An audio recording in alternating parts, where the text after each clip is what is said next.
MN2 news కి స్వాగతం.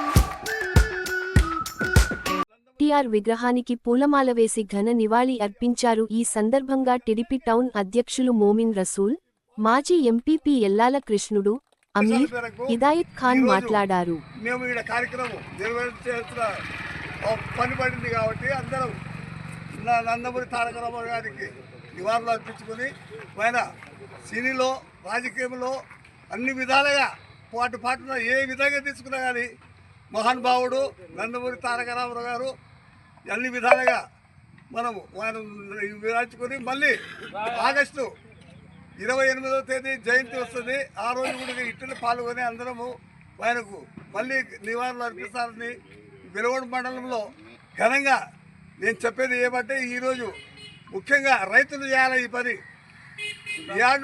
ప్రజలకు సేవ చేయాలనే ఉద్దేశంతో రాజకీయాల్లోకి వచ్చి రాజకీయం ఏమంటే అందరికి కూడా చిన్నపిల్లల కాల్చి పెద్దవారికి కూడా రాజకీయం అనే రీతిలో రాజకీయం తీసుకొని రావడం జరిగింది.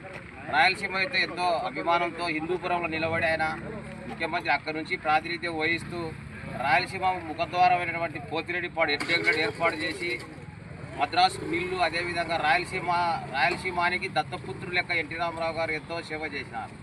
రామారావు గారు మన రాయలసీమ ప్రజలు ఎంత జీవితాంతం కూడా రుణపడి ఉండాలి. ప్రతి ఇంట్లో ఫోటో ఉండాలి. సాగునీరు తాగునీరు అందరూ ఈరోజు పొలాలు వేసుకొని పిల్లలు చదివించుకొని ఎంతో బాగున్నారు. కాబట్టి ఇటువంటి ఈ తెలుగు ప్రజలు ఉన్నంత వరకు, ఈ దేశం ఉన్నంత వరకు కూడా రామారావు గారి పేరు స్థిరస్థాయిగా ఉండాలని కోరుకుంటూ ఈ అవకాశం ఇచ్చిన అందరికీ నమస్కారం.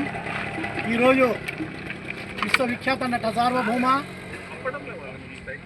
కీర్తిశేషులు, భారతదేశానికే ఆదర్శవంతుడైనటువంటి మన కీర్తిశేషులు శ్రీ నందమూరి తారక రామారావు గారి 30వ వర్ధంతి సందర్భంగా ఈరోజు ఆ మహానుభావుడు చేసినటువంటి కొన్ని ఘనకాలు చెప్పాల్సిన అవసరం ఎంతైనా ఉంది.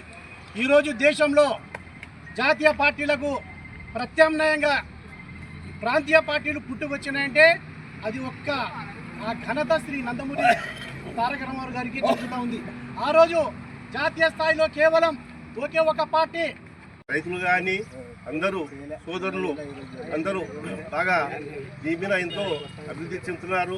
ఈ అభివృద్ధిని కూడా మనము బతికి పెట్టుకొని కూడా రామారావు వర్ధంతి ప్రతి ఒక్కసారి జరుపుకోవాలని మనము ఎంతో ఆశిస్తున్నాము. మనకి ఎప్పుడు లేనిది వారిన తర్వాత మనకు తాగునీరు కానీ పొలాలకు కానీ ఇటువంటివన్నీ ఎన్నో జీవరాక్షసులకు కానీ మనుషులకు కానీ అప్పుడు మన గతంలో మనకు బతికి నీళ్ళు లేకున్నాయి.